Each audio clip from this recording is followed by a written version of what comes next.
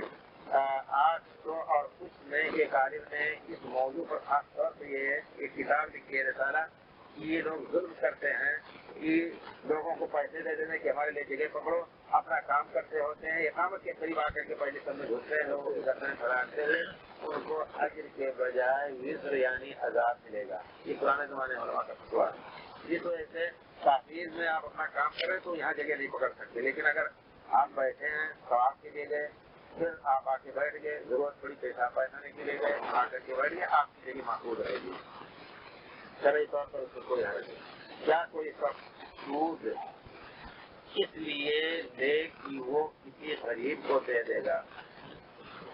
ہاں ٹھیک ہے، اگر مجبوراً ایسی جگہ آپ کا پیسہ ہے جہاں سے سود لینا، سود دے کر کے اس معنی میں جو اپنا مال دینا کہیں کہ اس سے سود لیں تاکہ غریبوں کی مدد کریں،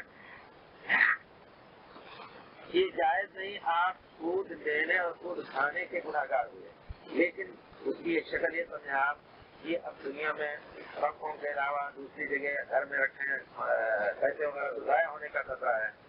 اگر کسی سودی بینک میں رکھ رہے ہیں اس معنی میں کہ ہم سود نہیں لیں گے صرف اپنے مال کے حفاظت کے لیے، لیکن وہی سودی مال اگر آپ نہیں لیں گے تو دوسرے یہودی بینک اور دوسرے بینک اپنے مصلحت میں اور مسلمانوں کے خلاف استعمال کرتے ہیں۔ تو ہونا یہ چاہیے کہ جس قسم کا سود جو مجبوراً آپ کو زبردستی دیا جا رہا ہے اس کو آنا چھوڑا، آپ لے کر کے پھاڑ دیں، جلا دیں یا غریب کو دیں، وہاں آپ غریب کو دیں۔ لیکن اس معنی میں کہ ہمارے پاس 10,000 ہے اس کو ہم کہیں دے دیں سود پر اور اس سے جو نفع آئے گا مسلمان کو کھلائیں گے، یہ حرام مال کسی مسلمان کو کھلانا جائز نہیں، یہ حرام مال ہوا۔ مجبوری کے ساتھ جو ملا ہے اس کو فتویٰ دیا جاتا ہے کہ مصلحت کے طور پر وہ مال ضائع نہ ہو غریب کو دیں، لیکن جان بوجھ کر کے آپ اللہ تعالیٰ فرماتے ہیں کہ مال خراب قسم کا اللہ کی راہ میں نہ نکالو، اس قسم کا مال کی اگر تمہیں دیا جائے انتم لوگوں کی آنکھ بند کرو گے اس سے نہیں لوگے، خود نہیں لیتے ہو ایسی چیز تو دوسروں کو کیوں دیتے ہو؟